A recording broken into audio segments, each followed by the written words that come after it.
Bwana Yesu asifiwe sana, mpendwa mtazamaji wa MHAE TV na wa kipindi chetu cha mkate wa leo. Karibu tena katika kipindi chetu cha leo.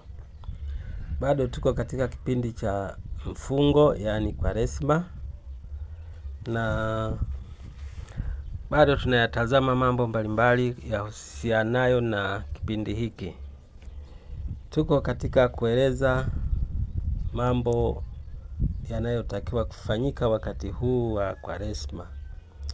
Tuingie katika kipindi au katika jambo la matendo ya huruma na utoaji sadaka. Matendo ya huruma na utoaji sadaka. Matendo ya huruma na utoaji sadaka. Injili ya Mathayo sura ya 6 mstari kuanzia wa kwanza. Injili ya Mathayo sura ya 6 kuanzia mstari wa kwanza. Angalieni msifanye wema wenu machoni pa watu, kusudi mtazamwe na wao. Kwa maana mkifanya kama hayo hampati thawabu kwa Baba yenu aliye mbinguni. Basi wewe utoapo sadaka, usipige panda mbele yako kama wafanyavyo wanafiki katika masinagogi na njiani, ili watukuzwe na watu. Amini nawaambia, wamekwisha kupata thawabu yao. Bali wewe utoapo sadaka, hata mkono wako wa kushoto usijue ufanyalo mkono wako wa kuume. Sadaka yako iwe kwa siri, na Baba yako aonaye sirini atakujazi. Amen. Katika kipindi hiki pia huwa kinaambatana na matendo ya huruma, yani kuwapa watu vitu, kuwapa wahitaji vitu wanavyovihitaji au mahitaji yao. Huwezi kumaliza mahitaji yao kabisa, lakini walau kidogo ulichonacho ukiwapa, wao wanasema asante. Hasa tuone Yesu anaelekezaje. Anaeleza hivi, anasema angalieni msifanye wema wenu machoni pa watu. Unapopeleka msaada kwa mtu mhitaji, huo ni wema. Unapofanya hivyo unafanya tendo la wema. Unaonyesha wema kwa mtu yule au kwa watu wale. Hivyo hapa Yesu anasema angalieni msifanye wema wenu machoni pa watu, kusudi mtazamwe na wao. Kwa maana mkifanya kama hayo hampati thawabu kwa Baba yenu aliye mbinguni. Maana yake ni kwamba Yesu hapa anakataza usijionyeshe kwa wale unaowapa msaada.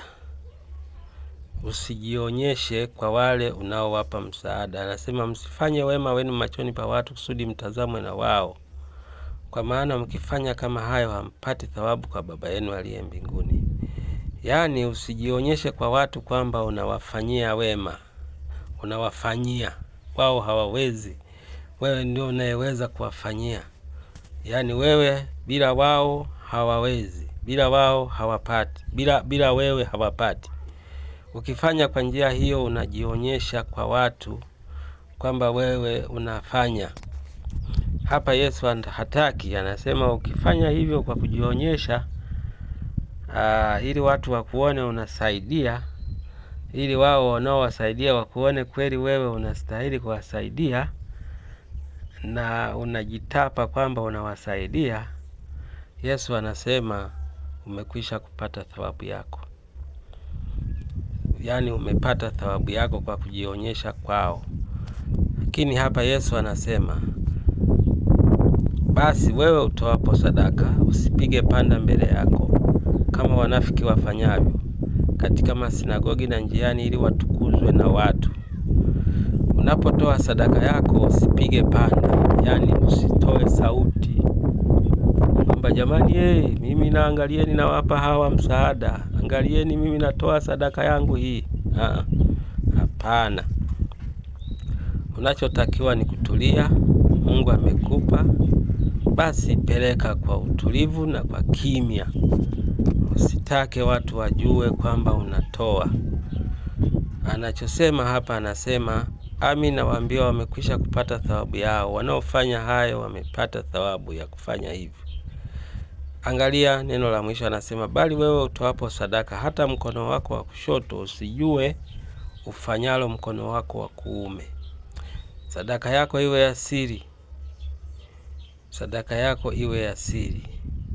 Maana yake ukitoa mkono wako wa kuume, unapotoa huu wa kushoto usijue kwamba mkono wa kulia unatoa sadaka. Maana yake ni kwamba unapotoa sadaka hata jirani yako asijue kwamba unatoa sadaka. Toa kwa siri. Toa kwa siri. Kwa kufanya hivyo Mungu atakubariki na utapata thawabu kwa Mungu.